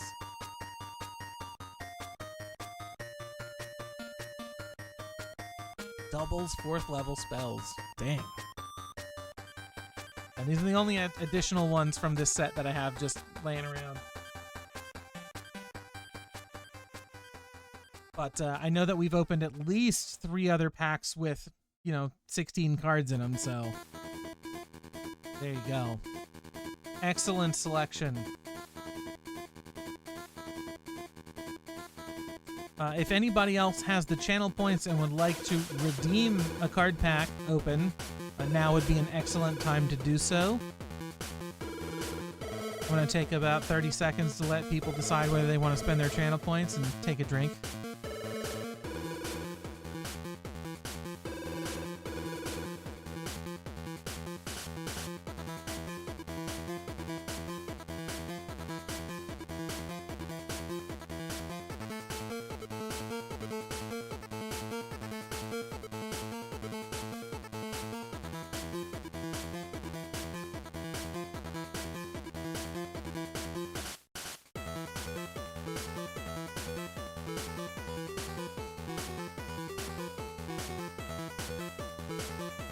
Girly Satan wants to open a pack of cards. Absolutely, we can do that. Which pack would you like to open?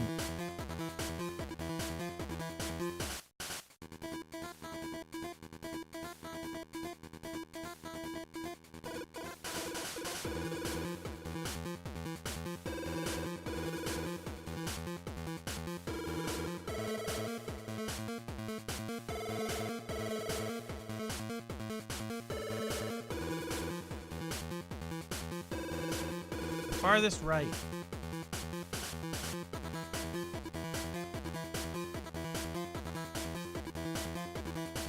It's Star Trek The Next Generation, the episode collection, Season 5, 1991 to 1992.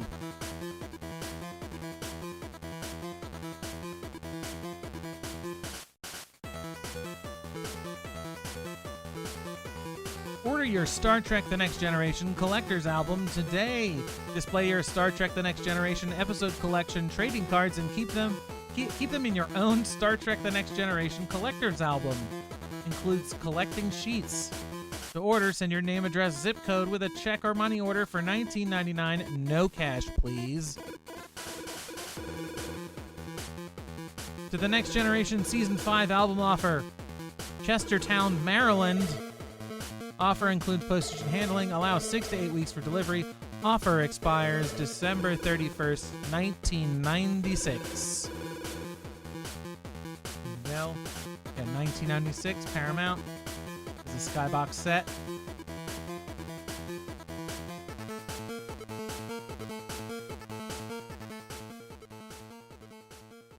That there so people know what we're up to. Oh, they're slick cards. They're partially stuck together. Hang on. Hate when they do this. Okay.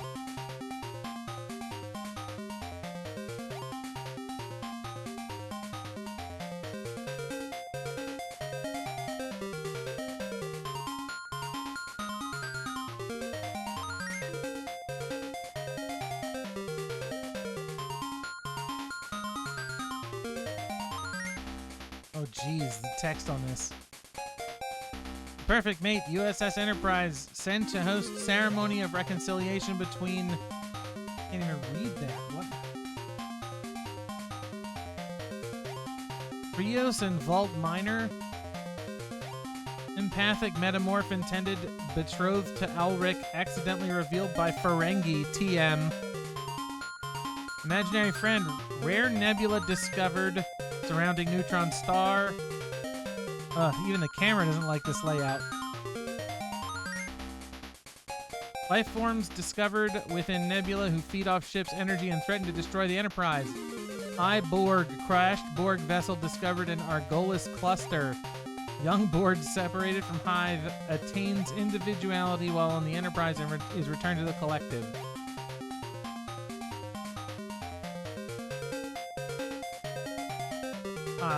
Mission chronology. It looks like three sets. Okay. I'm picking up what they're putting down. I get it. Picard got married. End of the story.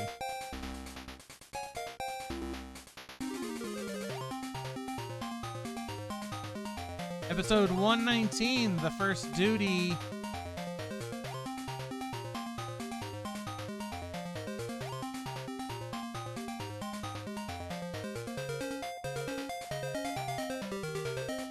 Aired the week of March 30th, 1992. Captain's log, stardate 45703.9. The USS Enterprise is en route to Earth, where it will be my pleasant duty to deliver this year's commencement address to Starfleet Academy. I'm also looking forward to seeing Wesley Crusher again. His flight team will perform a demonstration that will be transmitted to the graduating ceremonies. We will be at Earth in 10 hours.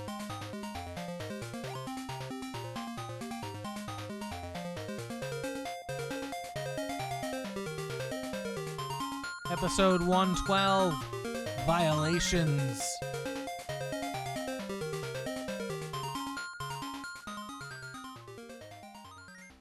Medical log, stardate 45431.7. Commander Riker is the second officer who has fallen into an unexplained coma. I've examined the villains and ruled out the possibility they carry a harmful organism. I have also scanned Heiko O'Brien, the only person on board to undergo a memory probe by the villains. She says shows no signs of damage from the experience.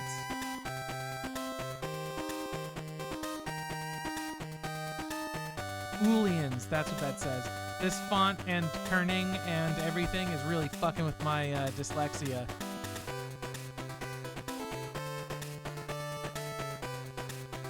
Whoop, whoop.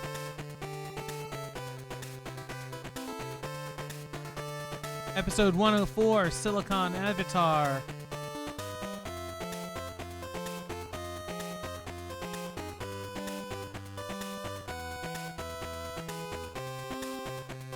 Y gray, text on yellow. Captain's log, stardate 45122.3. We have notified Starfleet of our intention to pursue and investigate a crystalline entity. To that end, we have been joined by Dr. Keelamar, a xenologist who has been extensively studying the entity. Dr. Mar has been pursuing the entity since she lost her son. He had been part of the colony on Omicron Theta. I have assigned Commander Data to assist Dr. Mar. Aired week of October 14th, 1991.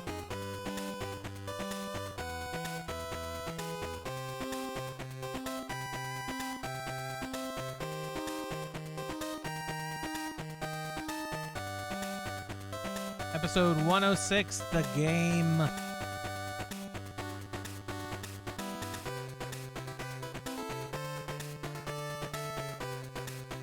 Captain's log, stardate 45212.1.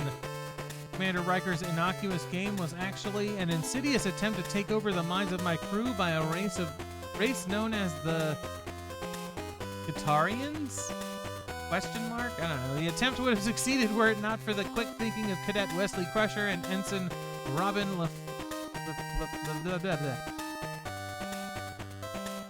LaFleur. The two determined the effects of the game in time to reactivate Commander Data, who counteracted them. We have delivered the Qatarian vessel to Starbase 82. Aired the week of October 28th, 1991. Mariah Carey thawing in a block of ice. Good.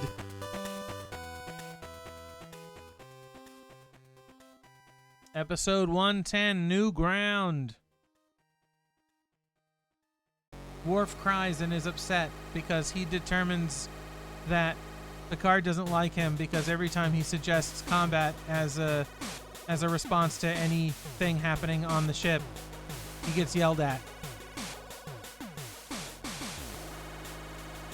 Captain's log, supplemental. Although the test vehicle was destroyed, the soliton wave itself was never dispersed. Once our sensors were online, we were able to track the wave and disperse it with high-yield photon torpedoes before it wreaked havoc on a colony at Lemma 2. It was a brief panic when it appeared that Worf's son, Alexander, was trapped in an area which would be exposed to lethal radiation. Fortunately, Riker and Worf were able to get the boy to safety. Aired the week of January 6th, 1992.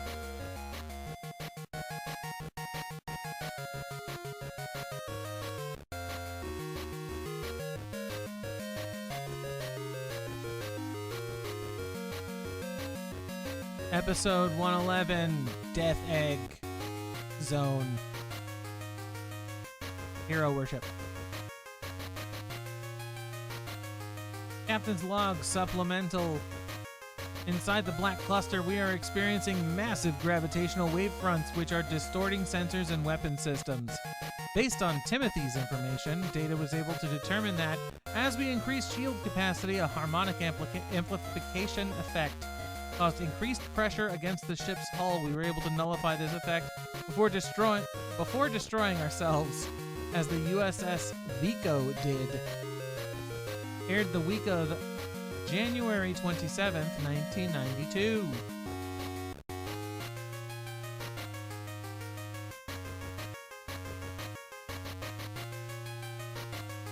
This one's interesting. It has this gold thing at the top.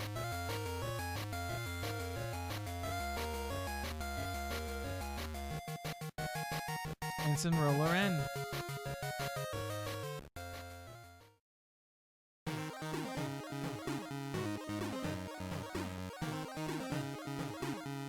As a child, Roloran lived under the Cardassian occupation of Bajor and had a childhood she would not recall as fun.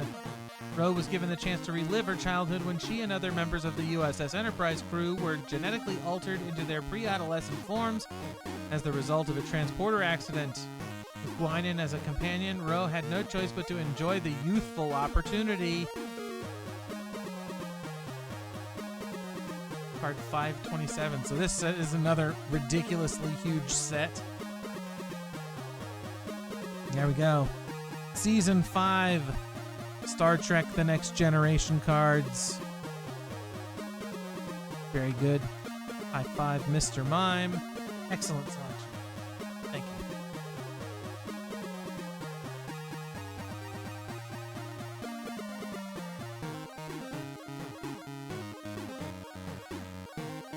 I'm going to snooze these ads because I think that's going to be it for me this evening. Find somebody to raid.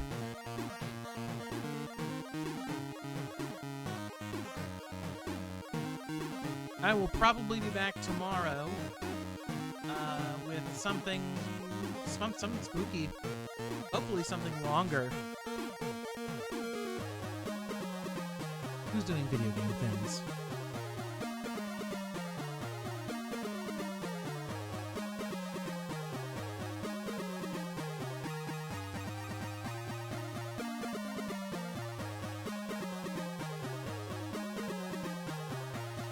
Thank you, Girly Satan. Thank you, everybody, for coming in and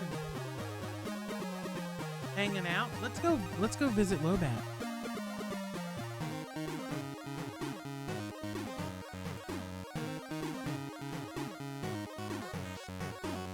They're playing some janky retro. What are they doing? Gimmick and maybe Battletoads after.